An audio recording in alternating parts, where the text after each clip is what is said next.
आत्ता मी उभा आहे ती शनिवार पेठेतील गुरुदत्त सहवास नावाची वास्तू. या ठिकाणी भारताच्या स्वातंत्र्य संग्रामातील एका महान क्रांतिकारकाचं वास्तव्य होतं. त्यांचं नाव आहे विष्णू गणेश पिंगळे. क्रांतिरत्न विष्णू गणेश पिंगळे यांचा जन्म पुण्याच्या जवळ तळेगाव ढमढेर या ठिकाणी झाला. त्याच ठिकाणी त्यांचं शिक्षण झालं. मात्र त्यांनी ठरवलं होतं की भारत मातेच्या स्वातंत्र्यासाठी आपण काहीतरी प्रयत्न केले पाहिजे आणि काय करावं याचा ते विचार करत होते. याच काळामध्ये 2 वर्ष शिक्षण घेण्यासाठी ते पुण्याच्या महाराष्ट्र विद्यालयामध्ये दाखल झाले. ते महाराष्ट्र विद्यालय या ठिकाणी होतं. याच ठिकाणी ते शिकतही होते आणि त्यांचं वास्तव्य या ठिकाणी होतं. त्या काळात एक आणखीन विलक्षण घटना घडली. ते वर्ष होतं 1905. स्वातंत्र्यवीर विनायक दामोदर सावरकर त्यावेळेला फर्ग्युसन महाविद्यालयाचे विद्यार्थी होते. अवघं 20 वर्ष त्यांचं वय. आणि सावरकरांनी असं ठरवलं की आपण विदेशी कपड्यांची होळी करायची. त्या अनेक विद्यार्थ्यांना आवाहन केलं सावरकरांनी की तुम्ही सुद्धा या यात्रेमध्ये सहभागी व्हा. आणि त्याच्यामध्ये एक छोटासा शालेय विद्यार्थी अत्यंत उत्साहाने सहभागी झाला. तो होता हा विष्णू पिंगळे. त्यांनी सुद्धा घराघरात जाऊन विदेशी कपडे एकत्र केले. फार मोठी मिरवणूक निघाली आणि ती वाजत गाजत लकडी पुलाच्या पलीकडे आता जिथे विमलाबाई गरवारे प्रशाला आहे त्या ठिकाणी त्या विदेशी कपड्यांचा प्रचंड ढिगारा तयार करून त्याची होळी करण्यात आली. संपूर्ण भारतामध्ये पेटलेली ती विदेशी कपड्यांची होळी होती. त्या ठिकाणी लोकमान्य टिळक होते, शिवरामपंत परांजपे होते, त्याचप्रमाणे स्वातंत्र्यवीर सावरकर होते आणि छोटा विष्णू गणेश पिंगळे सुद्धा त्या ठिकाणी उपस्थित होते. पुढे यांनी ठरवलं की आपण भारत मातेच्या स्वातंत्र्यासाठी भारताच्या बाहेर जाऊन प्रयत्न केले पाहिजेत आणि म्हणून हा शिक्षणाच्या निमित्तानं गेला अमेरिकेला. आणि अमेरिकेमध्ये शिक्षण घेत असतानाच त्या ठिकाणी एक नवीन संस्था निर्माण झाली. तिचं नाव गदर पार्टी.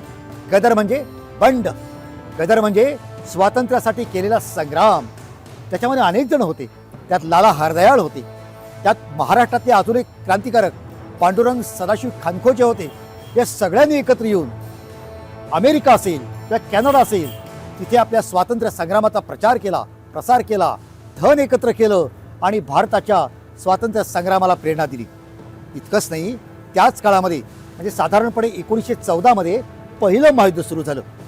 आणि या क्रांतिकारकांच्या मनामध्ये असं आलं की या पहिल्या महायुद्धामध्ये हे संपूर्ण इंग्रज सरकार युद्धामध्ये गुंतलं येईल आणि त्यावेळेस जर का आपण भारतात सर्वत्र एकाच वेळेला उठाव केला तर भारताला स्वातंत्र्य मिळवण्याची चांगली संधी आहे.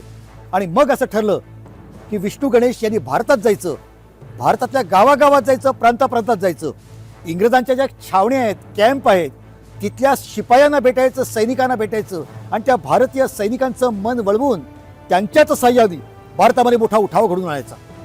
आणि त्या ठिकाणी विष्णू गणेश भारतामध्ये आले. त्यांना सहकारी मिळाले होते महान क्रांतिकारक रास बिहारी बोस. आणि यांनी लाहोरपासून कलकत्त्यापर्यंत प्रचंड प्रवास केला आणि छावणीमध्ये जाऊन, कॅम्पमध्ये जाऊन सैनिकांचं मन वळवण्याचा प्रयत्न केला. मात्र दुर्दैवानं विष्णू गणेश पिंगळे यांना अटक झाली, खटला चालला आणि शिक्षा जाहीर झाली फाशीची. ज्यावेळेला तुरुंगामध्ये ते जाणार होते त्यावेळेला त्या ठिकाणी इंग्रज अधिकाऱ्यांनी सांगितलं की ज्यावेळेला आम्ही विष्णू गणेशला पकडलं तो एका ट्रंकेवरती डोकं ठेवून शांतपणे झोपला होता. आम्ही ती ट्रंक नंतर उघडली तर त्याच्यामध्ये 16 बॉम्ब होते. एक बॉम्ब जर जवळ असेल तरी सुद्धा एखाद्याला झोप लागणार नाही, पण 16 बॉम्ब असलेल्या पेटीवरती डोकं ठेवून हा शांतपणे झोपला होता. इतका निर्भय होता. इतकंच नव्हे, काही जण त्याच्या विरुद्ध साक्ष द्यायला यायचे तेव्हा ते म्हणायचे हा माणूस मराठी शक्य नाही, हा इतका उत्तम बंगाली बोलतो की हा नक्की बंगाली आहे. नंतर कोणीतरी यायचं, तो म्हणायचा अच्छे हा बंगाली पण नाही, हा मराठी पण नाही, हा पंजाबी आहे कारण हा उत्तम पंजाबी बोलतो. विष्णू गणेश पिंगळे यांचं 8 भाषांवरती प्रभुत्व होतं आणि म्हणून ते वेगवेगळ्या लोकांकडे जाऊन त्यांचं मन वळवून भारत मातेसाठी पराक्रम करावा अशी त्यांना प्रेरणा देत होते.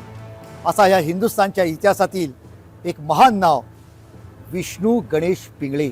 आपल्याला माहिती आहे भगतसिंग यांनी जेव्हा आपलं चरित्र लिहिलं त्यात त्यांनी असं म्हटलं आहे की मला क्रांतिकाराची प्रेरणा मिळाली ती महाराष्ट्रातल्या विष्णू गणेश पिंगळे याच्यामुळे. भगतसिंग यांना सुद्धा प्रेरणा देणारे हे महान क्रांतिकारक विष्णू गणेश पिंगळे.